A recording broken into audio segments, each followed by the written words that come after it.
யாக்கோபு. ஏசா ஒண்ணும் கொலைகாரன் கொள்ளக்காரன் கிடையாது. ஏசா ஒண்ணும் அவ்வளவு மோசமானவன் கிடையாது. அப்படி மோசமானவனா இருந்தா 400 பேரோட யாக்கோப அடிக்க போனவன் கழுத்தை கட்டி பிடிச்சு அழுதுருக்க மாட்டான். அவன் பாசக்காரன் தான். அவன் கொலைகாரன் கிடையாது. அவன் சொல்லும் போது சொல்றான், எங்க அப்பா ஒரு நாள் சாவாரு, அன்னைக்கு நான் வந்து யாக்கோப வச்சுக்கிறேன், கவனிச்சுக்கிறேன், யாக்கோப நான் கொன்றுவேன்னு சொல்றான். எங்க அப்பா இருக்காருல்ல, அவர் இருக்கிற வரைக்கும் நான் அவனை தொட மாட்டேன். ஏன்னா அப்பா மேல அவனுக்கு ஒரு பயம் ஏசாவுக்கு. எங்க அப்பா இருக்கும்போது அவனை நான் ஒண்ணும் செய்ய மாட்டேன்றான். அப்போ கொலை வெறிலாம் கிடையாது. ரொம்ப கொலை பண்ற வெறிலாம் இல்ல. ஆனா ஈசாக்கு என்ன செய்யறான்? அனுப்பி விடுறான். ஏன்னா யாக்கோபு இருக்கிறது ஈசாக்குக்கு பிடிக்கல. பிரியமானவர்களே, ஒருவேளை உங்களுடைய ஜீவியத்துல துரத்தி விடப்பட்டீர்களா? வீட்டாளால் துரத்தி விடப்பட்டீர்களா? சொந்த குடும்பத்தாலே புறக்கணிக்கப்பட்டீர்களா?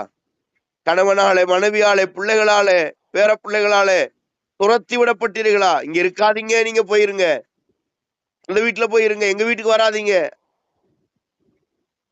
மூத்த வீட்டுக்கு போங்க, இளைய வீட்டுக்கு போங்கன்னு ஒருவேளை உங்களை காயப்படுத்துறாங்களா? வேதம் சொல்லுகிறது, யாக்கோபின் வல்லவர் இருக்கிறார், நிச்சயமாக உங்களை ஆசீர்வதிப்பார். கவலைப்படாதீங்க. தள்ளிவிடப்பட்டவன், அனுப்பப்பட்டவன், துரத்தி விடப்பட்டவன்,